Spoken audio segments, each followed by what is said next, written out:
Déjenme saludar en estos momentos al más jovencito del equipo sin censura de esta familia, que habla libre como el viento. Ya llegó Manuel Pedrero para hablar sin censura. ¿Cómo estás, Manuel? Te saludo con mucho gusto.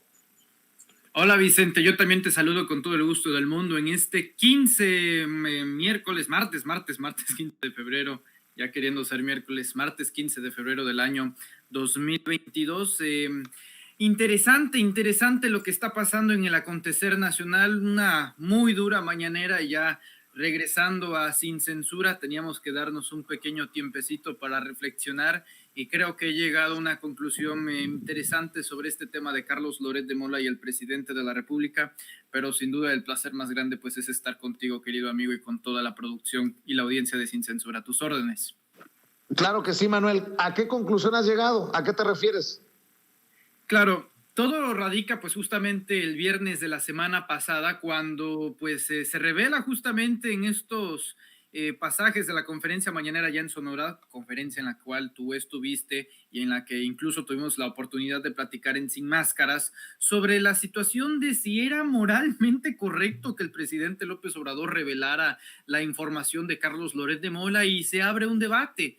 Por un lado, la derecha sostiene que se trata de un ataque a la libertad de expresión contra Carlos Loret de Mola, revelando datos, ojo, que si bien no son fiscales, ya que no tienen ese membrete oficial ni del SAT, ni de la Secretaría de Hacienda y Crédito Público, ni de la Unidad de Inteligencia Financiera, sino información que hicieron llegar a Palacio Nacional, la izquierda mexicana o varios simpatizantes del movimiento de la 4T se tomaron su reserva y dijeron, güey, esto es un excesivo, es un exceso, wait a moment, esto es excesivo, esto es radical, y esto me hizo reflexionar cuántas decisiones pragmáticas se han tomado en el gobierno de la República. Han sido realmente pocas, pero en cada una de ellas ha habido algo de enorme trascendencia. Y creo que todo se resume a lo que el día de hoy el presidente López Obrador dijo en la conferencia mañanera. Yo no opiné de esto desde el viernes porque quería saber qué iba a decir el presidente el día lunes, es decir, ayer, y hoy martes.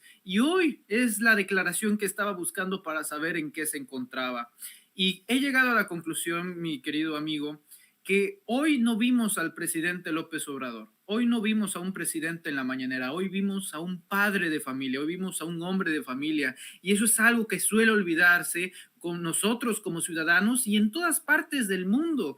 Los franceses critican a Macron, los estadounidenses a Biden, los canadienses a Trudeau, que ahorita anda bien dictatorial, y no veo ni al Washington Post ni al New York Times haciendo una sola crítica al primer ministro canadiense por medidas autoritarias. Pero se nos olvidan que nuestros representantes populares pues no vienen de los cielos ni de los ovnis, no son entidades ajenas a la sociedad, provienen justamente de la sociedad, y creo que Andrés Manuel López Obrador es el presidente más auténtico, emanado del pueblo y no de una aristocracia, no de una clase de élite, no de la vanguardia de la sociedad de la crema y nata, donde se reúnen en los mejores restaurantes del país, en los mejores hospitales, en las casas más ostentosas. No, proviene justamente de los pantanos, de los manglares, de Tabasco, de Macuspana, de Villahermosa, del sureste mexicano, donde nació México auténticamente hace más de 10,000 años con la cultura madre que es la cultura olmeca. Y lo que vemos el día de hoy es un padre de familia. Andrés Manuel López Obrador no demuestra debilidad al expresar sus emociones y al estar a punto de quebrar en llanto. Es un hombre bastante valiente. Oye, ¿sabes el pavor, el temor, el miedo, la fobia que los políticos sienten en estos escenarios donde si muestran debilidad, donde si muestran llanto, donde si muestran tristeza, pues se convierten en targets políticos, se convierten en objetivos, en motivos de burla? Yo me acuerdo de José Antonio Meade en el cierre de la campaña de 2018, cuando de plano sabíamos que la aplastante derrota del PRI era en un penoso tercer lugar, pasando de ser el partido oficialista, y a punto de llorar José Antonio Meade, pero aguantándose porque tienen miedo a ese rechazo social, pero al final de cuentas son seres humanos. Andrés Manuel López Obrador no es la excepción. Andrés Manuel López Obrador el día de hoy no demuestra debilidad, demuestra humanismo, y es justamente ese humanismo que lo hace cercano a la gente. Hoy muestra el oficio en el cual hace la solicitud al Instituto Nacional de Acceso a la Información, el INAI, el cual, ojo, es un organismo autónomo, es del mismo carácter que el Instituto Nacional Electoral, no depende del gobierno federal, ni del poder legislativo, ni del poder judicial, son de estos parásitos autónomos que chupan y maman presupuesto pues el pecho público, ¿no? A través de los impuestos y se autodeterminan y se autorregulan con su propio presupuesto. Bueno, este Instituto Nacional de Acceso a la Información va a jugar un papel clave por lo menos en las siguientes 48 horas. Y es que todo radica en la declaración del presidente López Obrador el día de hoy. No es Loret, no se trata de Carlos Loret de Mola. Hasta cierto punto pienso que es intrascendente el hecho de lo que gane Carlos Loret, sino quién le paga a Carlos Loret. Y esto es el meollo del asunto. No es el objetivo de Andrés Manuel López Obrador, Carlos Loret de Mola, sino los hombres que están por encima de Carlos Loret de Mola. No nos importa Pinocho, nos importa Yepeto, no la marioneta, sino el titiritero. Y yo identifico en estos momentos a 3 personajes que están metiéndole duro, por lo menos desde enero de este año, con todo. Si nos damos cuenta, el patrón de comportamiento de la derecha se intensificó de forma abismal a partir de este año. Están tirando la casa por la ventana y tú ya lo decías de una forma esplendorosa. Escándalo tras escándalo, intentos y golpes a través de reportajes. Y es que aquí va lo siguiente, si nos damos cuenta en la relación del historial de declaraciones y contestaciones por parte de Andrés Manuel López Obrador y Carlos Loret de Mola, el presidente López Obrador nunca le da réplica a las editoriales de Loret. ¿Qué quiere decir esto? Las opiniones de Loret nunca las replica el presidente, replica los reportajes, porque sabe exactamente bien que esos reportajes, de manera descontextualizada, como cada uno de ellos que se ha presentado a través de Latinos, que no hay que olvidar, esto debe de estar en la psiquis permanentemente de nuestra sociedad, que Latinos le pertenece a 2 personajes en esencia. El primero y el más importante, Bernardo Gómez, el tentáculo de Televisa. Nos sorprende ver que Televisa le siga subsidiando a Carlos Loret de Mola con más de 11 millones de pesos. Hay varias teorías en las cuales podemos dar crédito, ojo, no inferencias,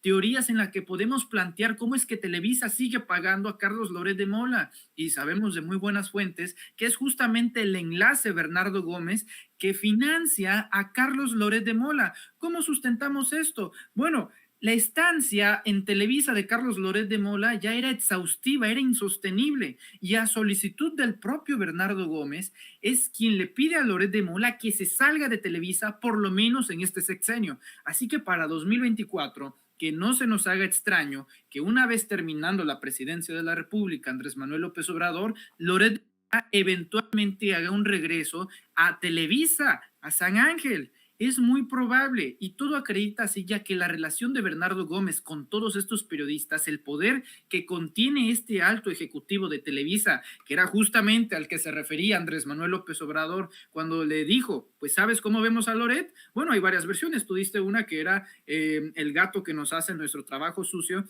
hay otras versiones que incluso usa palabras más altisonantes, porque a pesar de ser un hombre bien posicionado económicamente, pues tiene un léxico y un vocabulario que pues no demuestra pues ese grado de niveles académicos que presumen tener en la alta élite.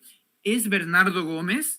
Es Roberto Madrazo, el exgobernador de Tabasco del 94 al año 2000, el expresidente del PRI, el excandidato presidencial en el año 2006, quien confesó en entrevista con Ciro Gómez Leiva, el abogado mediático de los criminales, que junto a su hijo Federico Madrazo estaban incursionando en la industria de los montajes y de las noticias a través de Latinos, donde él dijo que sí, no solamente financiaba a Latinos, sino que era uno de sus fundadores y que nunca lo ocultó, lo cual es falso, como se acredita en el reportaje de Sin embargo, con autoría de Álvaro Delgado, donde se muestran conversaciones en donde se les preguntó directamente a los Madrazos si tenían relación alguna y fue negada. Y luego tenemos a a los gobernadores, ahora a los de salida. Y aquí tumbamos el argumento de la derecha al decir que no puede haber injerencia por parte del gobierno federal al hacer esta solicitud por parte del Instituto Nacional de Acceso a la Información. Cierto es que el INAI sirve para hacer solicitudes a las estancias y dependencias de la administración pública. Esto incluye presidencias municipales, gubernaturas, presidencias de la República, secretarías de Estado, cualquier entidad que esté dentro de la administración pública. Y entonces varios derechosos, varios derechairos andan preguntando, varios fachos, bueno, pero si Loret de Mola no es un servidor público, ¿cómo se va a utilizar la instancia jurídicamente? Y yo creo que va a ser de la siguiente forma. ¿Cómo funciona el INAI? Tú, periodista, tú, Vicente Serrano, haces una solicitud al INAI solicitando información, por ejemplo, en la UIF. Quiero saber cuánto presupuesto utilizó la UIF en este año. Entonces, ¿qué es lo que hace el INAI? El INAI no te dice cuánto, no tienes información. Lo que hace el INAI es remitir tu solicitud a esa dependencia y ya será decisión de la dependencia si le da la información al INAI para que el INAI te lo dé a ti. Entonces, ¿cómo utilizamos esta lógica para saber qué onda con el dinero público en Latinos y con Carlos Loret de Mola? Yo veo dos vías. La principal, la del estado de Tamaulipas. No debemos de olvidar, mexicanas y mexicanos, que el estado de Tamaulipas, concretamente la administración gubernamental de Francisco Javier García Cabeza de Vaca, gobernador tamaulipeco, obviamente de extracción panista, le dio 7 millones de pesos de las y los tamaulipecos en publicidad oficial a Latinos, ojo, a través del concepto de la Secretaría de Salud. Es decir, la Secretaría de Salud del Estado del Gobierno de Tamaulipas fue quien financió a Latinos para darle publicidad oficial. Yo les pregunto, ¿alguno de ustedes ha visto comerciales, publicidad oficial de la Secretaría de Salud para promocionar las campañas, no sé, de salud, de vacunación, anticontagios, para que se viera en Latinos? No se ha visto absolutamente nada y sin embargo se pagó 7 millones de pesos. Entonces ahí es donde el INAI entra en acción. Preguntarle al gobierno de Francisco Javier García Cabeza de Vaca, ¿por qué se le dio 7 millones? ¿En dónde están los contratos? ¿En dónde lo podemos saber? ¿Se le acreditó auditación, auditorías? Y al final de cuentas está el otro ejemplo y el predilecto, que es el estado de Michoacán, de la ya recién extinta administración de Silvano Aureoles Conejo, el último gobernador que espero que este país vea por parte del PRD, y nos vamos en extensiones que brillan por todos lados hasta que llegamos a la cúspide del asunto, el infame y vacío hashtag Todos Somos Loret, inexistente, utópico. Celebran como si hubieran ganado la Champions, celebran como si hubieran ganado el país en este conjunto de space de Twitter, que es como una radio virtual, donde juntaron a 60,000 personas. Es que son más tiernos que la carne seca. El presidente Andrés Manuel López Obrador cada día, nada más en su canal de YouTube, junta mínimo 85,000 personas a diario viendo la transmisión de la conferencia mañanera. Deberíamos de contar televisión, radio pública, prensa escrita, periódicos, portales de internet, su página de Facebook, la página de Twitter, la página de Instagram y cada red social, bueno, incluso hasta tiene cuenta de Spotify en la que cada mexicano se informa en la conferencia matutina. Se unen todo este andamiaje de la derecha mexicana, Denise Dresser, Sergio Aguayo, Raimundo Riva Palacio, la propia Susana Oresti, hablan políticos y en el momento de que interviene la política nos damos cuenta de que jamás les ha importado la libertad de expresión ni los periodistas asesinados. No fue Lourdes Maldonado quien los motivó a crear este space en defensa de la supuesta libertad de expresión que se le está coartando a Carlos Loret de Mola, porque ya sabemos que en una dictadura como la que pretende ser México, según en palabras de Loret, pues tenemos a la peor dictadura del mundo. ¿En qué dictadura se permite el derecho de reunión y de espacio público en 60,000 personas digitales para insultar, denostar, calumniar y difamar al presidente de la República? Me preguntaba este fin de semana, ¿será un asunto personal? ¿Será que el presidente López Obrador redujo todo esto a una situación personal? Y me doy cuenta, querido Vicente, que esto siempre fue personal. Esto en estricta política se trata de algo personal y queda fuertemente demostrado en las emociones que expresa el presidente al finalizar la mañanera. Me queda claro que eso es lo que quería la oposición. Ahora la pregunta es, ¿cuál es el paso a seguir? La guerra ya está desatada.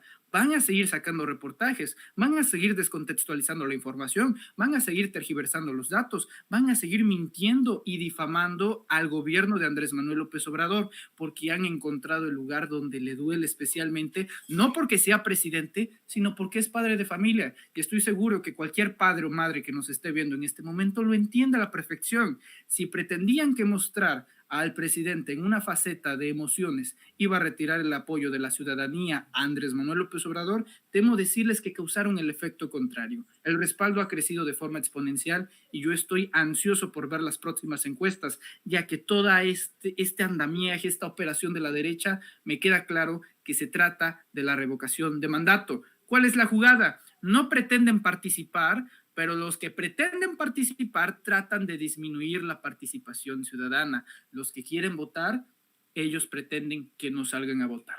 Creo que esa es la estrategia y espero que haya quedado en términos generales suficientemente claro, querido. Y claro que es personal, es directamente contra el presidente Andrés Manuel López Obrador. Fíjate que hace unos minutos en el Senado me alertaron que los panistas traen su espectáculo de odio, su show. México merece saber por qué Pemex da privilegio a empresas, dice el senador Julen Rementería. Vamos a ver y escuchar al coordinador de los senadores del PAN. Senadora Mónica Fernández, adelante. Gracias, presidenta. La verdad de las cosas es que el tema que se quiere abordar a través de los puntos de acuerdo, no en una miscelánea donde solo se debate, sino en donde se pueda someter una propuesta para votar y proceder más allá que el debate, es muy importante. Y no pretendemos burlar al Senado de la República como otros pretenden burlar a todo México. Lo que estamos pidiendo es simplemente que se pueda incluir, tener la certeza de que se van a discutir los puntos de acuerdo, en donde se propone que las instancias del gobierno en diferentes áreas puedan investigar esta evidente, clara e innegable situación de tráfico de influencias que se dan con la familia del presidente de la República y Pemex, porque existe, porque todo mundo lo ha visto y lo que tenemos que hacer es discutirlo, presidenta, más allá de la importancia que la pueden tener los dictámenes de hoy. Este asunto no se puede llevar más lejos y tiene que tener consecuencias, no solamente en una miscelánea que entendemos y agradecemos, que pueda haber la posibilidad de proponer los puntos de acuerdo y si es cierto que no hay nada que ocultar, pues que se investigue a partir de la solicitud de esos puntos de acuerdo acordada y tengamos la posibilidad de saber qué es lo que está pasando.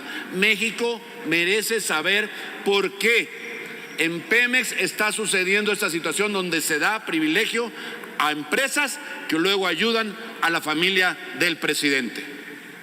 Tenemos que discutirlo, presidente. Se votó ya, senador.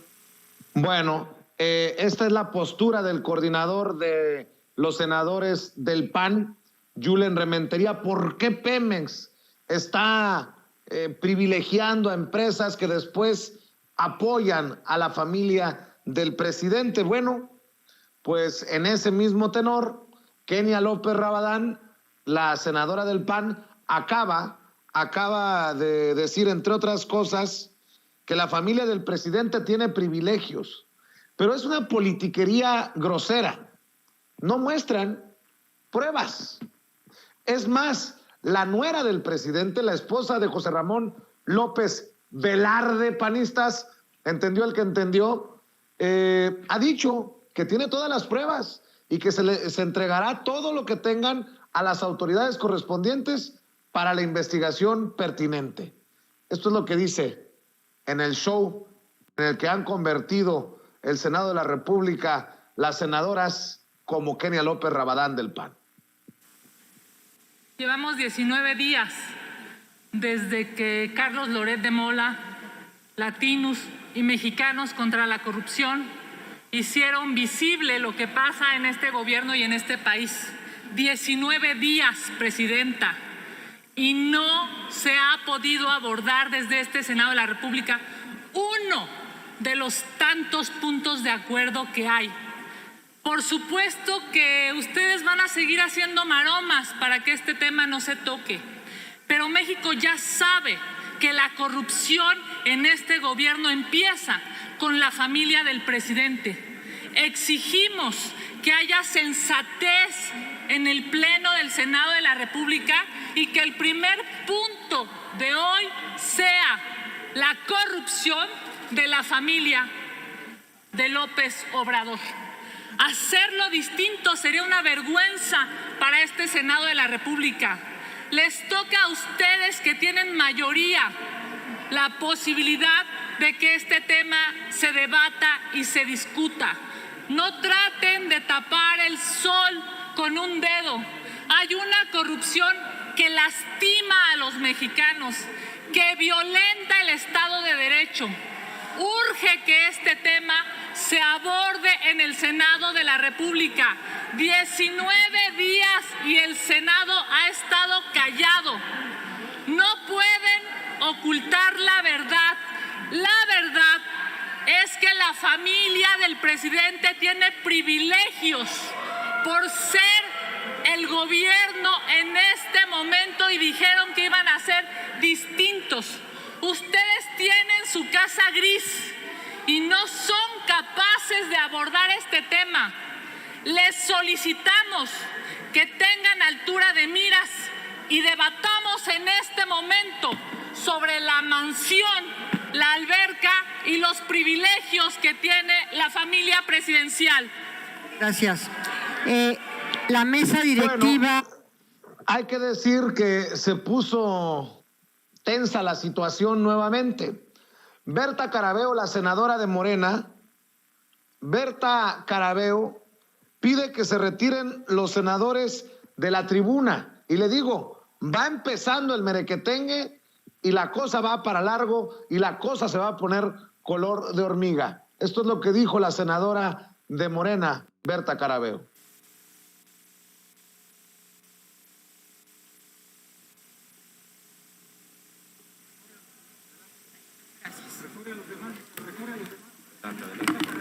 Pido que se reanude el conteo, por favor.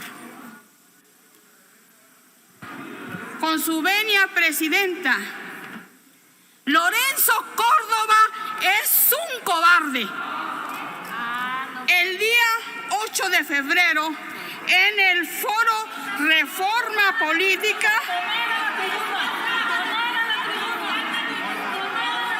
Orden, por favor.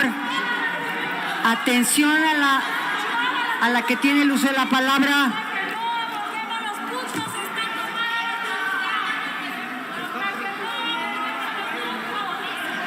Solicito orden y respeto a cada uno de ustedes, a cada una de ustedes, a las oradoras y oradores. no me van a dejar hablar.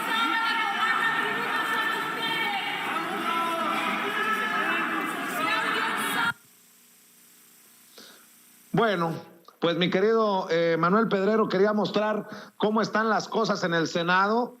Queda claro que el PAN quiere que solo sus chicharrones truenen, que se hable del caso de la casa gris, como le llaman ya ellos, pero sale Berta Carabeo, la senadora de Morena, y también ellos se paran a defender a Lorenzo Córdoba. Ya creo que queda claro de qué lado más la iguana, como decimos en el barrio.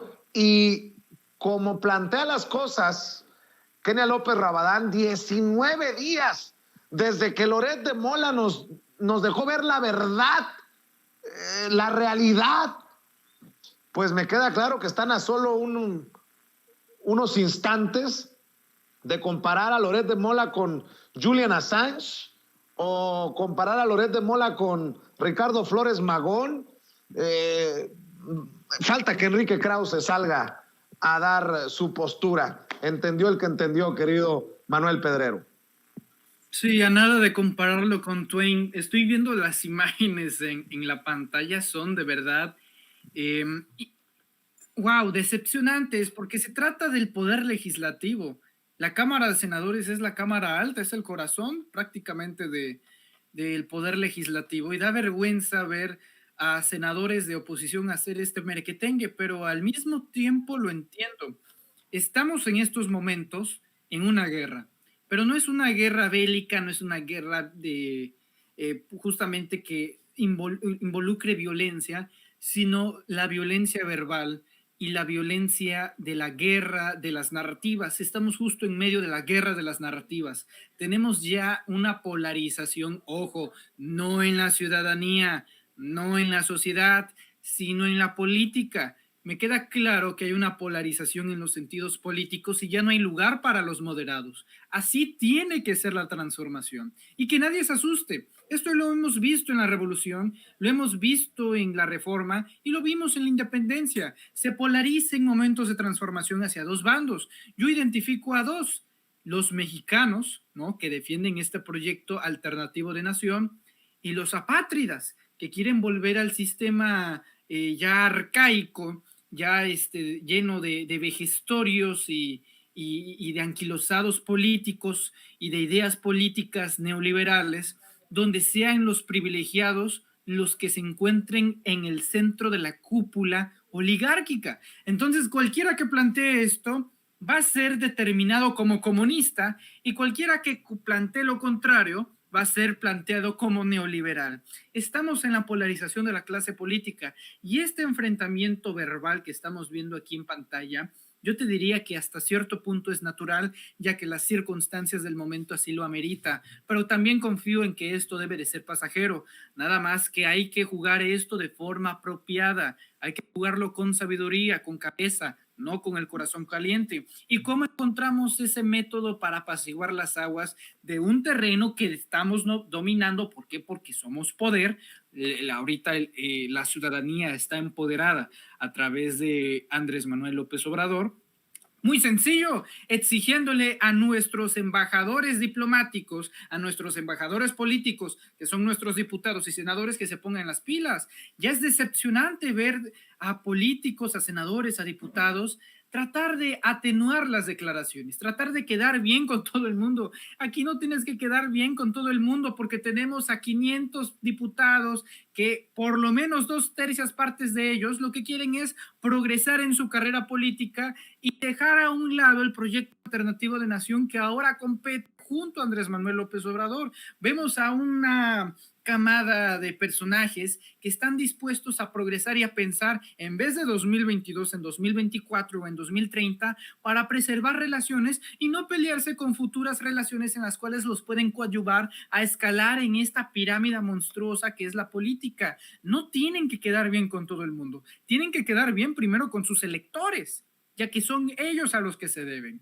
Y desgraciadamente estamos viendo, me parece de forma decepcionante, y lo digo con todas sus letras, en el poder legislativo que le corresponde a Morena, bastante calma, reserva. No, es el momento no de atacar, sino de defenderse. No hay que atacar a nadie que realmente no, a ver, no atacas a algo como el PAN o el PRI. El PRI, el PAN y el PRD no es algo que se ataque, porque cada vez que lo atacas, cada momento que se le da interlocución a una alianza como el PRI-PAN-PRD, es como la hidra, cortas una cabeza y saldrán otras.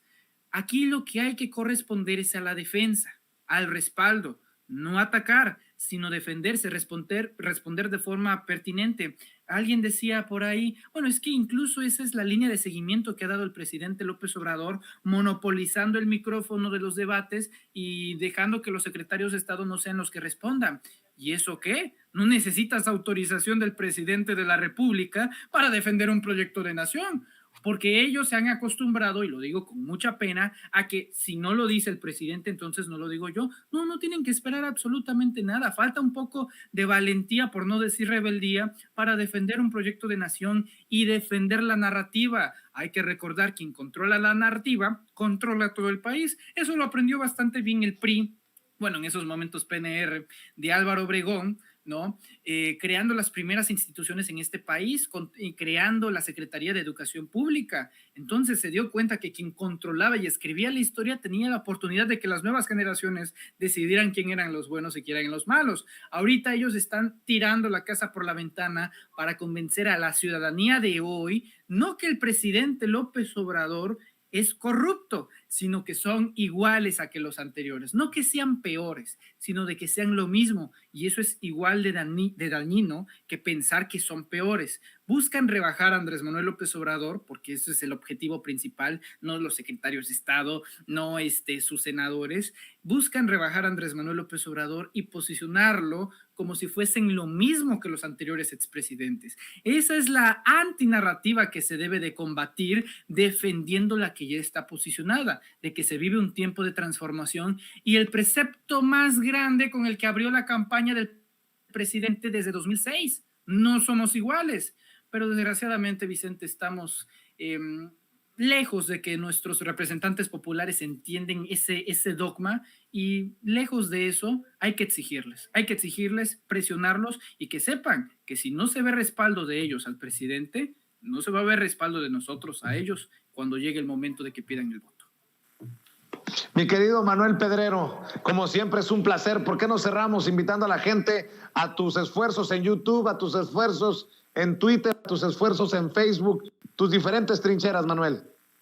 No, querido Vicente, el placer siempre va a ser mío, un privilegio como siempre estar aquí en Sin Censura. Te envío un fuerte abrazo a Ceci, a la producción y a la audiencia, e invitarlos a que nos apoyen, a que nos respalden justamente en YouTube, en el canal Manuel Pedrero, y los invitamos a que se suscriban y que no se pierdan justamente la videocápsula del día de hoy, en la que enfatizamos cómo es que están tratando de robarse la narrativa y cómo impedirlo, que no se pierdan Sin Máscaras, que transmitiremos hoy a las 4 de la tarde en vivo junto a Hans Salazar, que nos siguen en Twitter como @yosoypedrero, en Facebook denle like a la página Manuel Pedrero, y en Instagram también tenemos una cuenta por ahí. Por lo pronto yo me despido, como siempre un honor, e informarles que mañana, a partir de mañana, nos encontraremos en la Ciudad de México, así que vamos a estar dando lata ahí en la capital. Así que muchas gracias, Vicente, te envío un fuerte abrazo a todo el mundo.